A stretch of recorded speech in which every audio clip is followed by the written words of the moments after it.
എംവേൾഡ് tarot റീഡിങ്ങിലേക്ക് സ്വാഗതം. താങ്കൾക്കൊരു personal റീഡിങ്ങിനായി സ്ക്രീനിൽ കാണുന്ന നമ്പറിൽ കോൺടാക്റ്റ് ചെയ്യാം. ഇന്ന് താങ്കളുടെ കറണ്ട് എനർജി എന്താണെന്ന് നോക്കാം. Thank you universe. ഒന്നാമത്തെ കാർഡ് 2 ഓഫ് വാണ്ട്സിൻ്റെ കാർഡാണ്. ഇത് ഭൂതകാലത്തിൽ താങ്കൾ എടുത്ത ചില തീരുമാനങ്ങളെ സൂചിപ്പിക്കുന്ന കാർഡാണ്. രണ്ടാമത്തെ കാർഡ് 5 ഓഫ് കപ്സിൻ്റെ കാർഡാണ്. ചില വേദന നിറഞ്ഞ അനുഭവങ്ങളിലൂടെയാണ് താങ്കളിപ്പോൾ കടന്നു പോകുന്നത്. മൂന്നാമത്തെ കാർഡ് ഹെർമിറ്റ് കാർഡാണ്. ഇതൊരു മേജർ അർക്കാന കാർഡാണ്.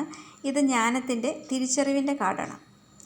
ജീവിതത്തിലെ ഒരു ഘട്ടത്തിൽ, ഒരു ടേണിംഗ് പോയിന്റിൽ താങ്കൾ തനിച്ച് ചില തീരുമാനങ്ങൾ എടുക്കാൻ നിർബന്ധിക്കപ്പെട്ടു.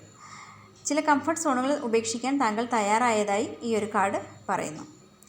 രണ്ടാമത്തെ കാർഡ് സൂചിപ്പിക്കുന്നത് ചില തീരുമാനങ്ങൾ, ഇപ്പോൾ നിങ്ങൾ ആലോചിച്ചെടുത്ത ആ തീരുമാനങ്ങൾ അല്ലെങ്കിൽ ചെയ്ത ചില പ്രവൃത്തികൾ തെറ്റായിപ്പോയി.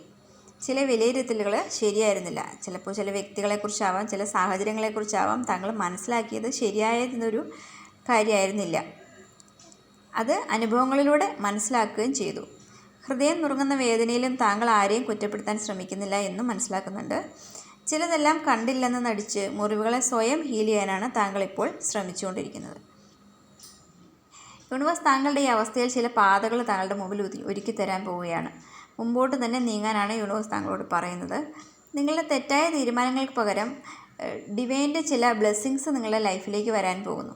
ഇപ്പോഴുള്ള ഒറ്റപ്പെടൽ താങ്കളെ കൂടുതൽ കരുത്തുള്ള വ്യക്തിയാക്കി തീർക്കാൻ വേണ്ടിയിട്ടുള്ളതാണ്. ക്ഷമയോടെ ഈ ഒരു അവസ്ഥ തരണം ചെയ്യണം.